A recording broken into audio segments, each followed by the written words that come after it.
What's going on, everyone? I hope you're doing well today. Today I'm going to be reviewing the third Minions movie, Minions and Monsters. They really should have called this movie Minions 3, Minions and Monsters, but they got lazy, I guess. Hollywood was lazy and just called it Minions and Monsters. Okay, so this movie is a spin-off of the Despicable Me series, as you probably know.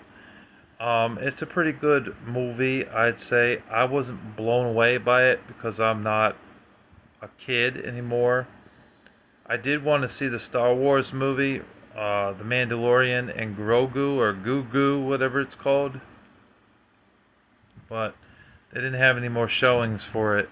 So I guess it's getting ready to leave the movie theater. I mean, my area left the theater, but there might be some areas that still are carrying that movie. But probably not for much longer, because in a few months it'll be on DVD and streaming services and YouTube to rent. But anyways, this movie is Minions 3, Minions and Monsters. That's what we're going to call it here. So in this movie, it starts out in a museum where there's a lady who is a tourist, basically helping these kids, and this one teacher, I guess, showing off famous people like George Lucas, Michael Jackson, I think, and a few other famous people. And then eventually gets to two minion characters, James and Henry, but they were not familiar with who they were except for the lady that works at this museum.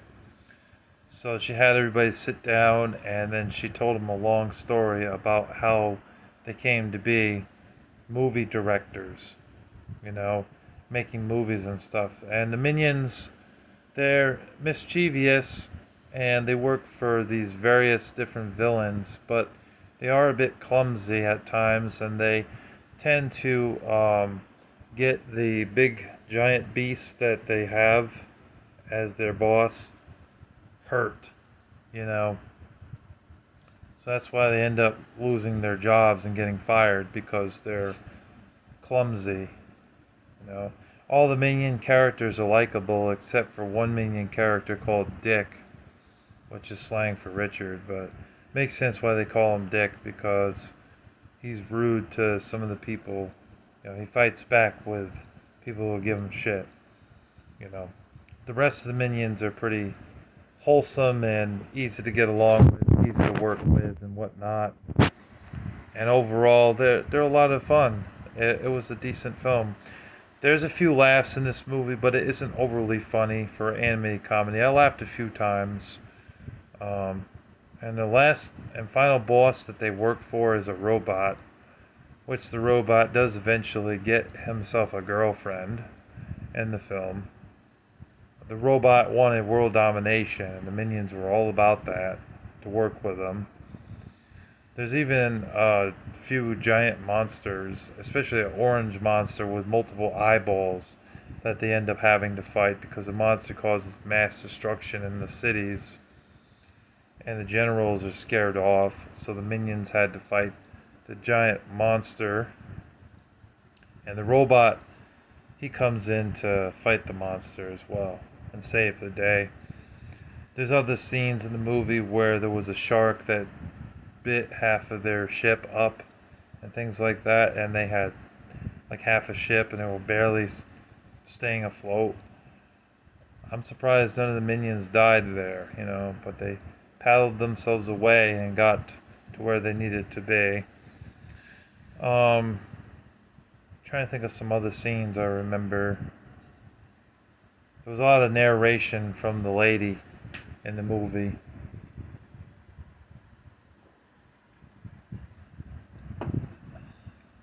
But it's a cartoon movie, you know, so it's for the kids.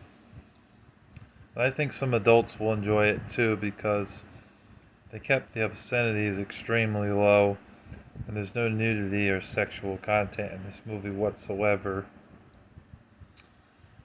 There is a little bit of magic in there for Christian perspective here, because there's a wizard they end up working for, but because of their clumsiness, the wizard disappears or dies, and they take the spell book with them. Which they do use that a couple of times, the minions, but they had to be very cautious when using it because they didn't want any monsters to pop out of that book, you know. So there's a little bit of occultism in it, which is not godly, but overall the movie has its charm, and they do eventually find a movie producer at a certain point that they end up working for in order to, you know, to make some money and stuff like that, which goes well for them. But as the years go by, the CEOs decide that the minions become obsolete to them, and then they fire them, which they were not thrilled about because they needed money, you know. But that didn't stop them from still trying to create movies, which they did. And it went on, Henry and James went on to be very successful with movies and stuff. So, and there is some moral worldview about being kind to others, because Dick, he's shown being a dick to others, you know, and doing the right thing. But it also is mixed with a little bit of occultism, magic, and there is a little bit of profanity in it, but very mild. I only heard one cuss word in the whole movie, but I've been told there were 3 or 4 swear words. Well, there is one part where the guy, the nicer guy that's like a manager for the movie company, is saying goodbye to all the minions because they were kicked out of the movie cinema thing for working for the company. And Dick said something to him in gibberish, and the guy said, "Oh, Dick, you're so rude." You could see his facial expressions. Although Dick didn't like swear because it was like beep boo boo bop boo boo boo boo boo boo bop, like you couldn't understand it. But I could tell he really said to that guy when he said, "Bye, Dick, see you later." He said, "Screw you." You know, it's pretty obvious, even though he didn't say that. But I think the movie's decent overall. I'm gonna go ahead and give this movie a 7 out of 10 overall. I didn't really hate this movie. I'd like to see the other two because I haven't seen the first or the second one, Minions 2: Rise of Gru. So I don't know what really goes on with that one. Honestly, I haven't watched any of the Despicable Me movies either. So really, this is the first time me seeing any Minions movies.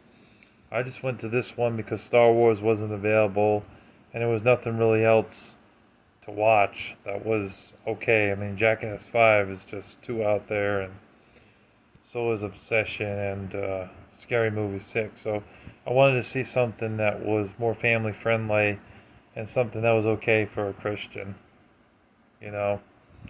So I went ahead and I watched Minions 3, Minions and Monsters. The movie's rated PG because of cartoon violence and also because of mild language. And like I said, this movie is a 7 out of 10. It's decent enough. It has its charming moments. And overall, I didn't mind this movie. I will say that the first monster they come across was a bumbling idiot. And I don't think he should have fired the minions for something that was his fault. But I can see why the other characters that they were working for got hurt, died, or they fired them because the minions are a bit clumsy. But, you know, that sometimes clumsiness, I guess, adds to their charm. It adds to their funniness, you know, for the kids to laugh and stuff. So it gets a 7 out of 10. And that's the highest I can put this movie at.